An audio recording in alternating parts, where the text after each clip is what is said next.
Demande à l'égard de la France et de la communauté internationale. Souhaitent-ils notre présence? Ont-ils besoin de nous? Je veux des réponses claires et assumées sur ces questions. Je ne peux ni ne veux avoir des soldats français sur quelque sol du Sahel que ce soit, alors même que l'ambiguïté persiste à l'égard de mouvements anti-français. Je souhaite que nous puissions organiser une présence internationale plus forte et structurer au Sahel une nouvelle coalition autour de nous, en lien avec nos partenaires européens déjà présents. Le président français demande à nos chefs d'État africains francophones de fermer nos bouches. Parce que, selon lui, nous cultivons un sentiment anti-français. Mais vous savez très bien que c'est faux. Monsieur le président Macron, il n'y a pas de sentiment anti-français ici. Ce que vous appelez sentiment anti-français, d'ailleurs, comment vous allez présenter ça? Je suis en train de parler en français là. J'ai rien contre le français en tant que langue. Je parle pas en sénoufou ou en djoula ou en serer ou en wolof ou je ne sais quoi, soninké, bambara ou quoi d'autre. Je parle en français. Je n'ai rien contre le français. J'écris, je m'exprime, je travaille en français. Je n'ai rien contre les Français. Nous n'avons ici en Afrique francophone rien contre les Français. Ils sont nombreux, ils ont des entreprises, ils créent des emplois pour nous, ils payent des impôts. Nous sommes nombreux à travailler avec eux, à travailler pour eux. Ils travaillent souvent pour nous. Nous sommes des amis, nous nous marions, nous vivons ensemble ici comme en France sans aucune animosité. Donc, ce n'est pas un sentiment contre les Français ou contre le Français.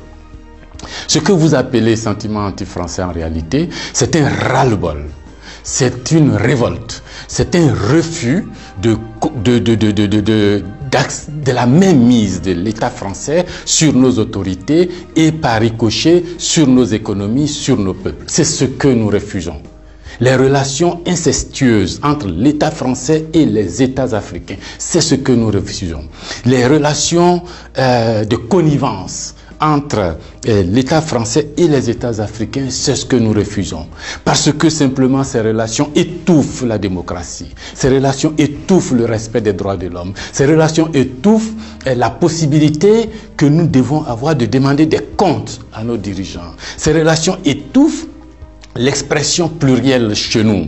Il n'y a que ce que le président dit parce qu'il est d'accord avec Paris, donc c'est ce que lui dit qui est bon. Monsieur le président, c'est ce qui nous révolte. On a le sentiment que vous êtes complice de nos chefs d'État pour nous brimer.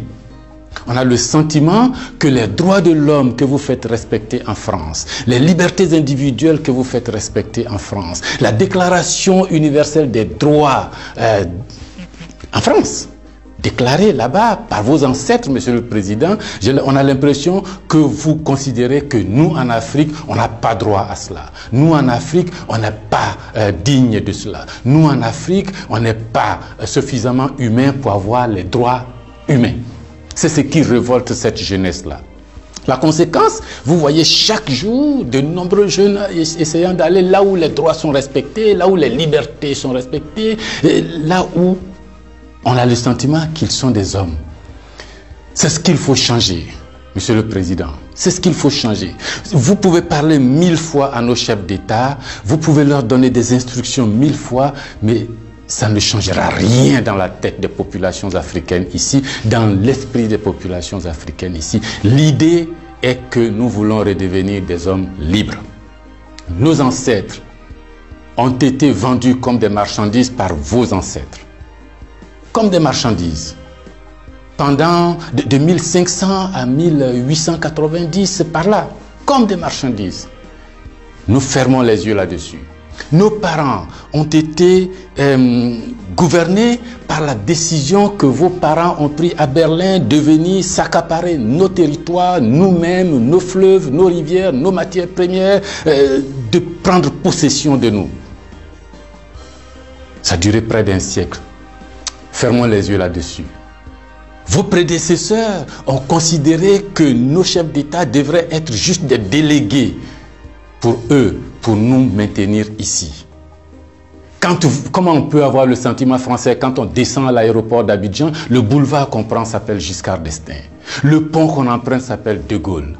Et la route qu'on utilise pour aller à l'université s'appelle boulevard Mitterrand. Et puis partout, on a Trèche-la-Plaine, Port-Bouët, Binger. Non! Ce que la nouvelle génération veut, ce que nous voulons, c'est l'autodétermination. Que nos chefs d'État nous rendent compte ici, qu'ils ne soient pas obligés d'aller vous rendre compte pour se donner une certaine légitimité, comme Macron est d'accord avec moi, comme Chirac est d'accord avec moi, comme le chef d'État français est d'accord avec moi. Donc ici, vous allez faire ce que je dis parce que sinon vous allez avoir des problèmes. Monsieur le Président, tant que ça durera comme ça, les gens ici auront le sentiment que l'État français est complice de leur brimade, de leur pauvreté, de leur chômage. C'est ce que nous voulons changer. C'est ce que nous voulons changer. Renvoyer Kako Noboko, renvoyer Kemi Seba, renvoyer Nathalie Yamb, contester les propos de Salif Keïta ou je ne sais qui d'autre, ça ne changera rien. C'est dans la tête de chacun. Chacun de nous, les gens, ces idées-là ont imbibé notre esprit maintenant. Le désir de liberté, vous devez connaître ça. Vos ancêtres se sont battus pour avoir cette liberté. On fait plusieurs guerres pour jouir de cette liberté. Ce que nous voulons, c'est ça. Liberté de commerce, liberté de nous organiser, nous autodéterminer, faire ce qui est bon pour nous sans nuire à vos intérêts. Mais ça ne vous dit pas de venir nous imposer vos intérêts. Si vous pensez, chers auditeurs, que ce message vaut la peine d'être diffusé et que nous soyons nombreux à nous l'approprier, sans animosité, sans bestialité, mais avec fermeté et conviction, il faut liker, il faut partager. Parce que c'est l'Afrique de demain qui se joue là.